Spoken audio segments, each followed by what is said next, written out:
प्रमोद तिवारी नजर आ रहे हैं और खुद सीएम अशोक गहलोत जो कॉन्फिडेंट हैं, साथ ही साथ मुस्कुराते हुए इस जीत के साथ, क्योंकि ये वो विधायक जिनके साथ सीएम गहलोत बाड़ेबंदी में जरूर उनसे मिलने पहुंचे थे, उनके साथ थे, लेकिन ये विक्ट्री साइन जताता है कि किस तरह की जीत जो है कांग्रेस की हुई है।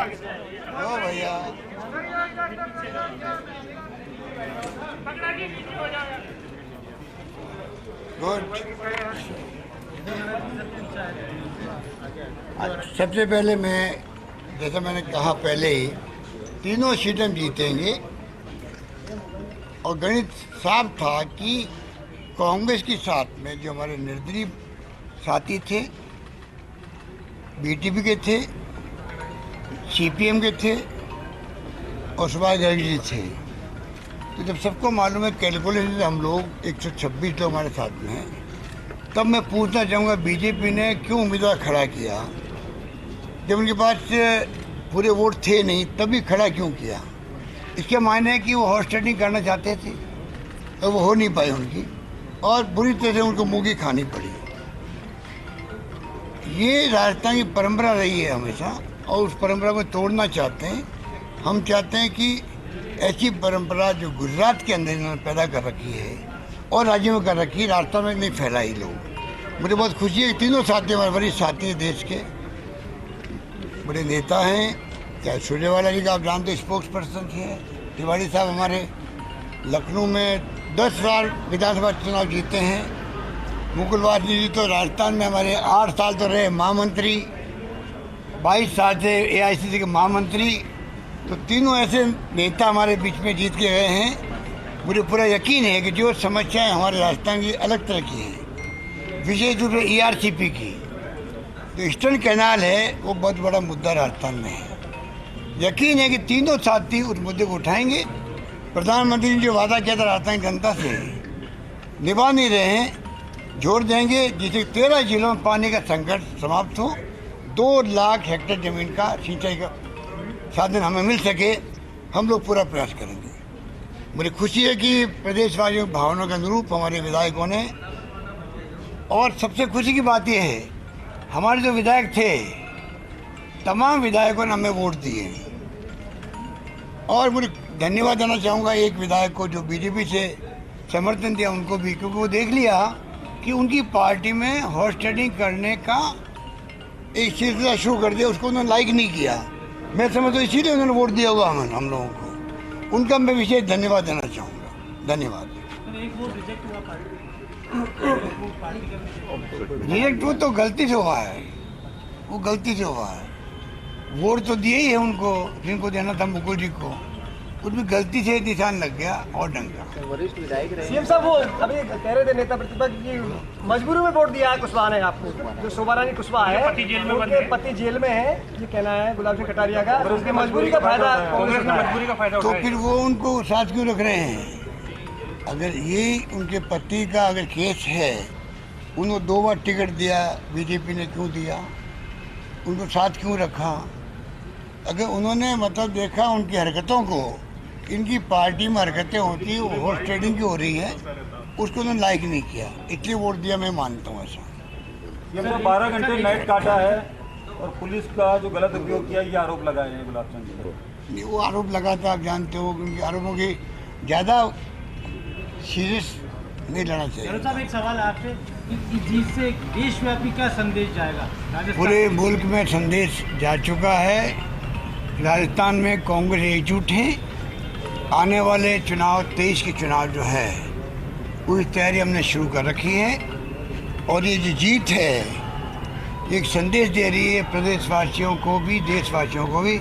मुझे यकीन है कि इस बार जिस प्रकार से गवर्नेंस हुई राजस्थान के अंदर, गुड गवर्नेंस हुई है, मुझे उम्मीद है कि इस बार पब्लिक जो है, आम जनता, आम मतदाता, इस बार हमें दोबारा चुनाव जिताएंगे। ये मुझे पूरा यकीन है। इस बार जो मुझे लग रहा है जनता के मूड से आशीर्वाद उनका मिलेगा, तभी सरकार हमारी बनेगी, हम जानते हैं। मुझे यकीन है और मुझे लग रहा है कि इस बार जनता का आशीर्वाद हमें मिलने वाला है। सर, आने वाले गुजरात चुनाव पर भी आपको लगता है जीत का कहीं ना कहीं? देखिए, जीत का असर तो सब जगह होता ही है। डेमोक्रेसी के अंदर यही तो खासियत होती है। बहुत बहुत आपका 2 मिनट बोल दो। धन्यवाद। 2 मिनट। माननीय कांग्रेस अध्यक्ष श्रीमती सोनिया गांधी जी ने रणदीप सुरजेवाला जी, प्रमोद तिवारी जी और मुझे यहाँ पर कांग्रेस के प्रत्याशी के रूप में भेजा और राजस्थान के लोकप्रिय मुख्यमंत्री अशोक गहलोत जी, उनके तमाम विधायक साथी, मंत्रिमंडल के हमारे तमाम साथी, प्रदेश कांग्रेस कमेटी के अध्यक्ष गोविंद सिंह डोटासरा और प्रदेश कांग्रेस के तमाम हमारे साथी, मित्र दल के हमारे सहयोगी विधायक, इंडिपेंडेंट जीते हुए हमारे सभी विधायक, एक एक करके लाख कोशिश भारतीय जनता पार्टी ने करने के बावजूद, हर तरह का प्रलोभन देने की कोशिश करने के बावजूद चट्टान बनकर वो कांग्रेस के साथ, अशोक गहलोत जी पूरी कांग्रेस के साथ वो खड़े रहे और भारतीय जनता पार्टी के नापाक इरादों को पूरी तरह से नाकामयाब किया है। मैं धन्यवाद देता हूं वो सभी हमारे विधायक साथियों को जिन्होंने पूरी मजबूती के साथ इस चुनाव में सहयोग दिया। उन्हीं के बलबूते पर यहाँ पर सरकार का बहुत अच्छा काम चल रहा है और हमें पूरा भरोसा है कि ये जीत के बाद भारतीय जनता पार्टी कुछ सीख लेंगी।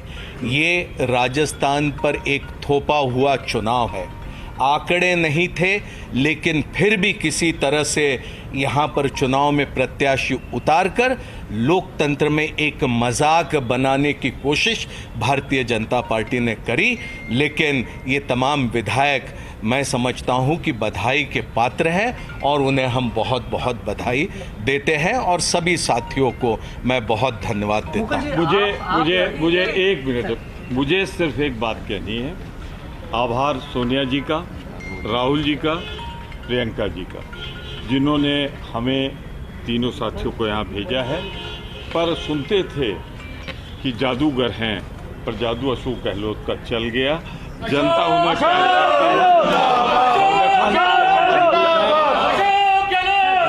मैं बहुत विनम्रता से एक बात कहना चाहता हूँ। भारतीय जनता पार्टी शानदार इतिहास जो था राजस्थान का, त्याग का, बलिदान का, तपस्या का, उसे एक पूंजीपति के सहारे खरीदना चाहती थी और राजस्थान ने बता दिया हम झुक नहीं सकते, बिक नहीं सकते। इस चुनाव का सबसे बड़ा संदेश यही। शोभा रानी कुशवाहा को धन्यवाद नहीं दिया आपने, आप उंगली वोट से जीते हैं। मुझे मालूम भी नहीं शोभा रानी जी कौन है, क्यों उन्होंने वोट दिया, जैसा मुख्यमंत्री जी ने कहा है। अब आप दे दीजिएगा मेरी तरफ से। जब आप मैं जानता नहीं, मुझे सामने खड़ा कर दिए, मैं पहचानता नहीं उनको। नहीं, मैं फिर कह रहा हूँ तो धन्यवाद तो मैं सिर्फ इतना कहना चाहता हूँ। पड़ोसी हैं धौलपुर और यूपी में जो है पड़ोस हैं। एक आश्वासन दे के बात यही समाप्त करिए, क्यों उधर जा रहे हैं। माननीय मुख्यमंत्री जी ने जो आशा और अपेक्षा व्यक्त की है, हम तीनों साथी और 2 पुराने 5 पांडव मिलकर राजस्थान के हक और हुकूक के लिए मोदी सरकार से लड़ेंगे, ये हमारा वादा है। बीजेपी सेंधमारी करती है पूरे देश में, आपने बीजेपी में सेंधमारी कर दी है, बहस हो रही है पूरे देश में। नहीं, सेंधमारी की बात नहीं है, अंतर्राष्ट्रीय आवाज की बात है।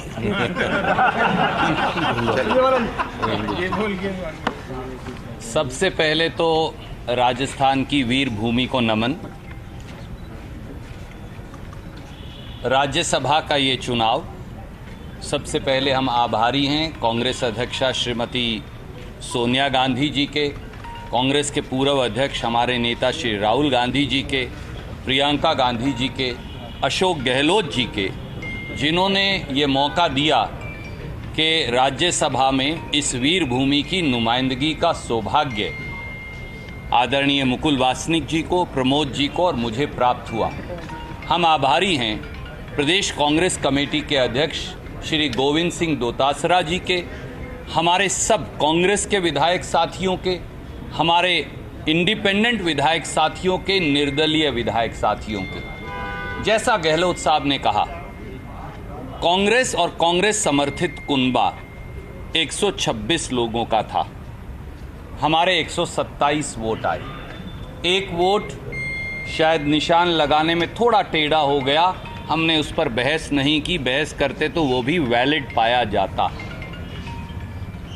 ये दर्शाता है कि प्रदेश कांग्रेस ने, गहलोत साहब के नेतृत्व में कांग्रेस की सरकार ने जो बेहतरीन कार्य किया है, ये उसका परिणाम है कि हमारे विधायक साथियों ने न केवल एकजुटता का परिचय दिया, पर आप शायद पूछ रहे थे, हमारी एक आदरणीय साथी, सब विधायक सम्मानीय हैं, वो किसी दल के भी हों, उन्होंने दलगत राजनीति से ऊपर उठकर कांग्रेस पार्टी में समर्थन जताया।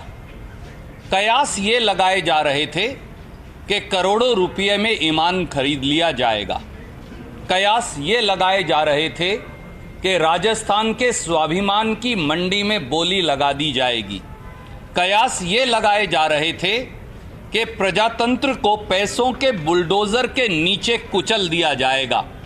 कयास ये लगाए जा रहे थे कि इस राज्यसभा के चुनाव में गहलोत सरकार को नीचा दिखाकर हमारी सरकार को डिस्टेबलाइज करने का षड्यंत्र किया जाएगा। पर आखिर में सत्य की जीत हुई, क्योंकि सत्य को किसी आवरण की आवश्यकता नहीं। सत्य प्रजातंत्र पर आधारित है, सत्य सच्चाई पर आधारित है, सत्य सच्चे निष्ठा पर आधारित है।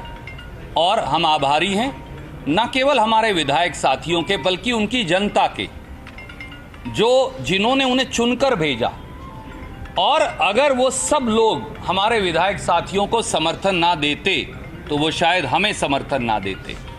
ये अकेले गहलोत साहब या कांग्रेस पार्टी में विश्वास नहीं, ये गहलोत सरकार की, कांग्रेस सरकार की नीतियों में विश्वास है।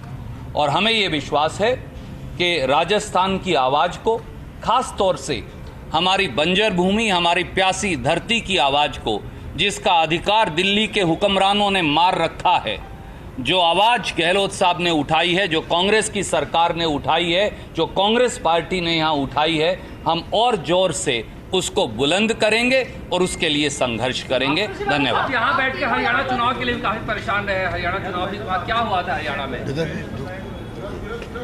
मुझे लगता है कि उसकी चर्चा अलग से करेंगे। मैं प्रदेश कांग्रेस कमेटी के सम्मानित अध्यक्ष जी से कहूँगा, जिनका नेतृत्व रहा, कि वो अपनी बात करें। सबसे पहले मैं आदरणीय मोकल वासनिक जी को, आदरणीय सुरजेवाला साहब को और प्रमोद तिवारी जी को कांग्रेस संगठन की ओर से, हमारे प्रदेश के लोगों की ओर से बहुत बहुत हार्दिक बधाई देता हूं कि उनको, जो हमारी राष्ट्रीय नेतृत्व है, आदरणीय सोनिया गांधी जी ने जो मुख्यमंत्री जी के ऊपर और संगठन के ऊपर जो विश्वास करके तीनों इन बड़े नेताओं को यहाँ पर राज्यसभा चुनाव में भेजा, उनके नेतृत्व ने जो आस्था व्यक्त की हम पे, कांग्रेस के तमाम विधायक और साथी विधायक जो सरकार में समर्थन दे रहे हैं, उन्होंने ये साबित किया कि हम सब एक हैं और इस जो फासिस्टवादी ताकतें हैं उनसे लड़ने के लिए हम तैयार हैं। मैं समझता हूँ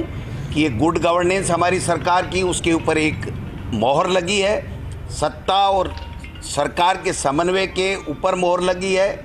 और उन चंद लोगों के जिनकी मंशा खराब है, जो छद्म राष्ट्रवाद के आधार के ऊपर, हॉर्स ट्रेडिंग के आधार के ऊपर डरा करके सीबीआई, ईडी में और इनकम टैक्स में शिकायत करके यहाँ के नेताओं को, एमएलएज को परेशान करने की धमकियाँ देते हैं। और आपने देखा होगा कि चुनाव के दौरान 3 दिन पहले नेता प्रतिपक्ष सतीश पूनिया जी और तमाम भारतीय जनता पार्टी के वरिष्ठ नेता ये लिख कर के देते हैं ईडी के अंदर कि आप तुरंत इनके यहाँ छापे डालिए, इनको तीतर बीतर कीजिए, इनकी एकता को खंडित कीजिए। इनके नापाक इरादे कामयाब नहीं हुए। मैं आपको विश्वास दिलाना चाहता हूं कि कांग्रेस पार्टी की हमारी सरकार जन अपेक्षाओं के ऊपर खरा उतरेगी। सत्ता और संगठन मिलकर के लोगों की, प्रदेश के लोगों की सेवा करेंगे और पुनः 2023 में हम सरकार बनाएंगे। 2024 में राहुल गांधी जी और सोनिया गांधी जी के नेतृत्व में हम दिल्ली में यूपीए सरकार बनाएंगे। धन्यवाद। प्रत्याशी यहाँ पर मौजूद हैं। जी। पिछले 8 सालों में ना तो किसी लोकसभा सांसद ने और ना किसी राज्यसभा सांसद ने राजस्थान के लिए कोई ऐसा माइलस्टोन डिसीजन। अब आप देखना, आगे देखना। उम्मीद कर सकते हैं सर? बिल्कुल, पूरी उम्मीद, पूरी उम्मीद। हरियाणा वाला सर्टिफिकेट लेना तीनों। चलो अभी इन चीजों के ऊपर विस्तार से बात करेंगे। पहले ही दिन सारे सवालों का जवाब नहीं। 2023 की तैयारी शुरू है। तो ये तस्वीरें वो जीत के बाद की तस्वीरें हैं जहां खुशी नजर आ रही है, और ये खुशी जिसमें जो तमाम प्रत्याशी थे, उम्मीदवार थे, उन तीनों ने कहा कि ये जीत सत्य की जीत है। और सीएम अशोक गहलोत जिन्होंने पहले भी कहा कि सत्य की ही जीत होगी, और साथ ही साथ प्रमोद तिवारी जो ये कहते हुए भी नजर आए कि जादूगर की जादूगरी के बारे में तो सुना था लेकिन आज जादू देख भी लिया, और उसके बाद जो नारेबाजी है अशोक गहलोत के समर्थन में होती हुई भी नजर आई। तो एक बार फिर से सीएम अशोक गहलोत ने ये दिखा दिया, ये जता दिया कि किस तरह से जो वो कांग्रेस को संगठित रखना जानते हैं, किस तरह से विधायकों की एकता बनी रहे वो ये जानते हैं। चाहे जोड़ तोड़ की गणित की बात हो रही थी या चुनौतियों की बात हो रही थी, उन तमाम चुनौतियों से पार पाना सीएम अशोक गहलोत बेहतरीन तरीके से जानते हैं, बखूबी